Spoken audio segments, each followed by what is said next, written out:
All right, B minor. I mean, like it or hate it, straightforward bar chord, right? Or is it?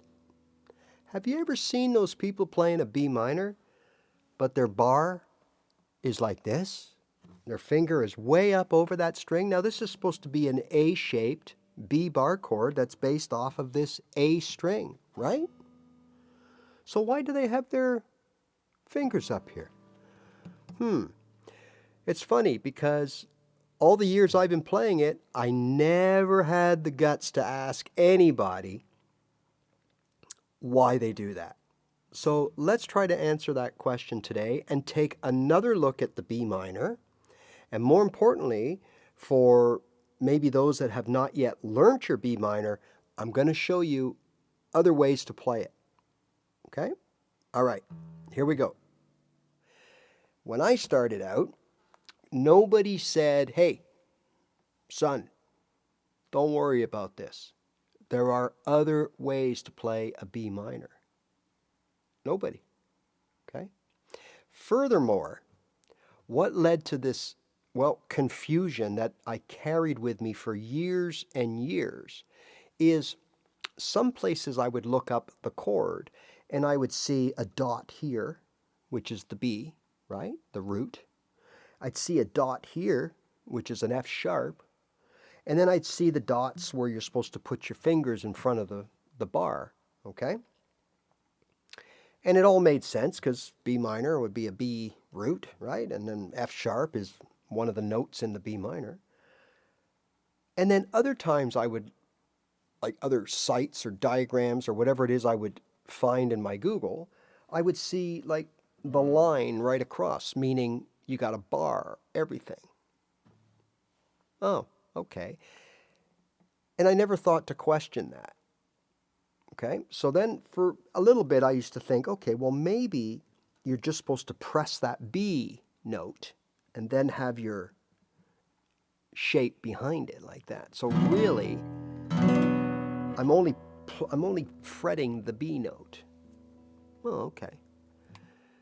But I kind of felt that was difficult and it just didn't make sense to me, even though it made sense to me.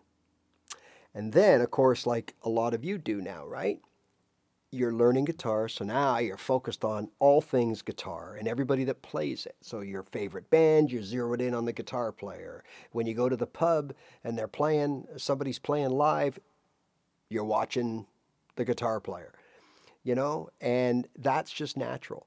And how many of you out there have seen this repeatedly, even online? B minor, all right, here we go. And they got this finger sticking way up over that sixth string like that.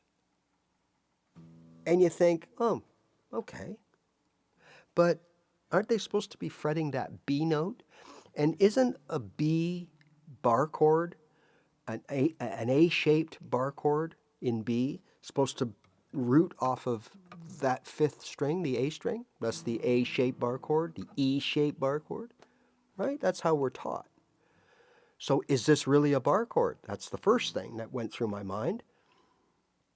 And if it is, then why does so many people do this when they bar?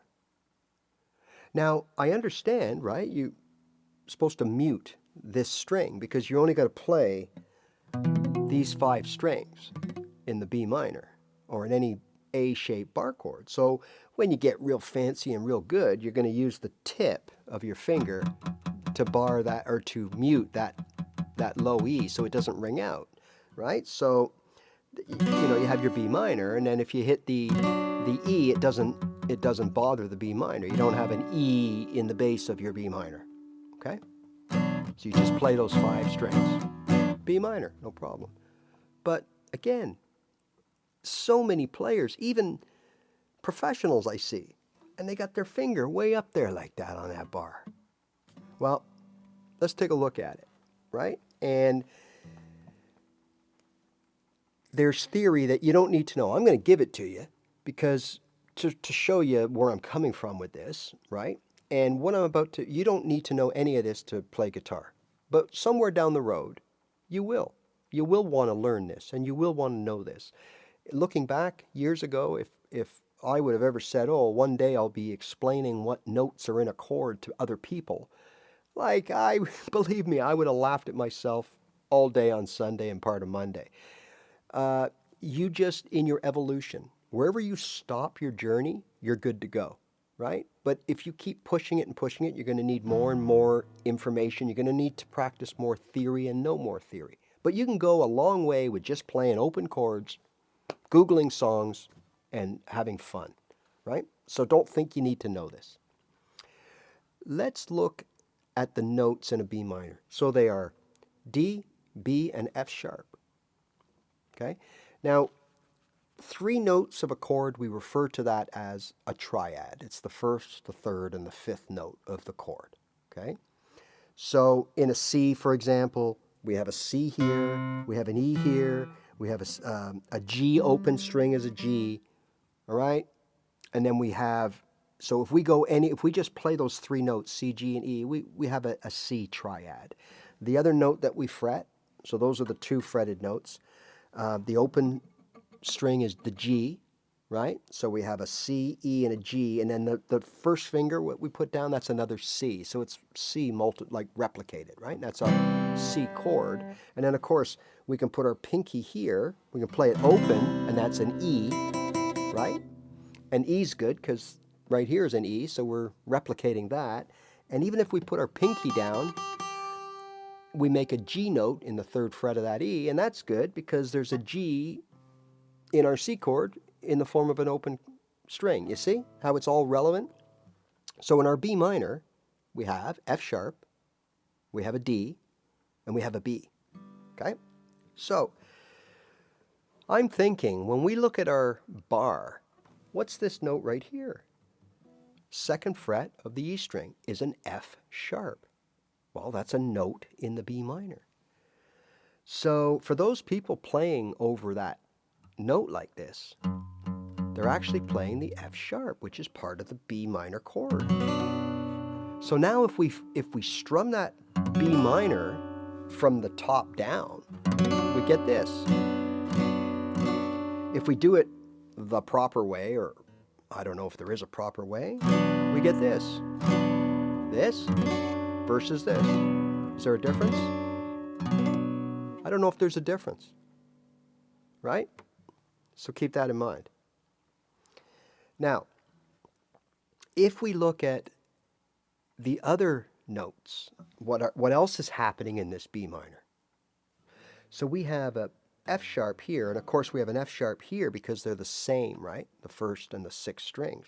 So when I look back at that diagram that said, here's how you play your B minor, and there's a dot here and a dot here, are they really saying fret the B and curl your finger so that there's a gap, and then let the bottom of this finger fret that F sharp note? It's kind of tough, but you can do it. There's that F sharp, that high F sharp. Right? There's the B. So they're both playable. And then you make your A minor shape after it. Maybe that's what they meant all along, which technically would not make the B minor a bar chord. If you really want to split apples, then it would just be a multi-fretted chord, right? Okay. So we've already shown that we can play it both ways because it kind of sounds the same. I just find it's easier to lay the bar down myself and play it. And where my finger now ends, it doesn't really matter because I've proven that.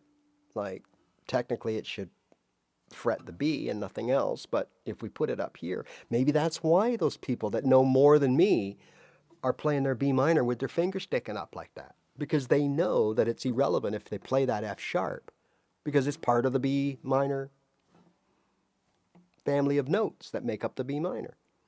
So they must know more than me, right? Okay, I accept that. So we've solved that sort of issue. Now we have these back here. Well, let's take a look at the notes that we're fretting here. Okay, so we take the bar away. We have a D.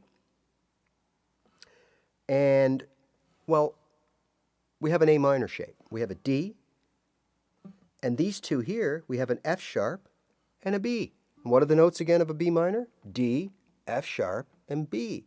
And remember that thing I called a triad? We only play those three notes, only those three notes. So if we only play these three strings, listen, full B minor, three-string B minor on the A minor shape. I mean, I think that's pretty darn close, okay? So why can't we just play, there's A minor, and move it up two?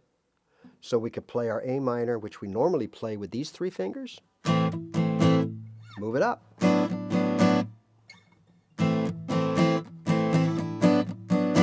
And that would be the same as. Is there a difference? Replay this part as many times as you want and see if there's a difference. Okay? If there is, like, it's pretty negligible. It's pretty close. So, is that another way we could play a B minor? I mean, theoretically, I guess it is, as long as we only play those three strings. All right. So let's take it a little further. Let's use that same theory. And we go, okay, this is an F sharp right here. Right? I put my second finger here, and that's a D, right? So we have C, 2 frets over is the D. And if I take this finger and put it here, well, that's an A, so that's a B. So now I have an F sharp, I have a D, and I have a B. And what again were the notes for the B minor? F sharp, D, and B. So if I just play these first three strings on my guitar, in this shape, remember this shape from the F and the C, right? And if we move this here, it's a G. And if we move this here, it's a D. Well, now we got that same shape, but now we're playing it right from the first string in the second fret. And we're just playing those three strings, but it gets better. So this is technically the three notes of a B minor. So this would make this the same as this.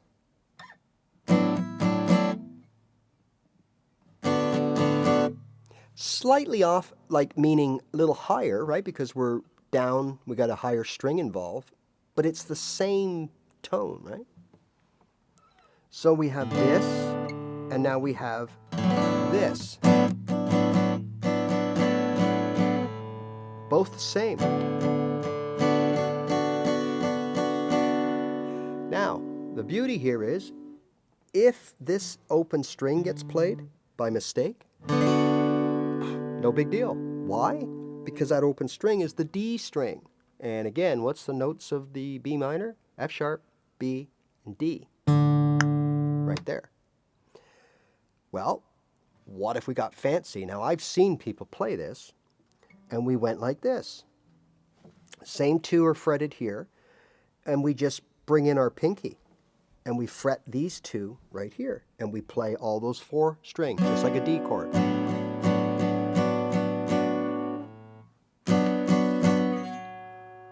Did you just see that?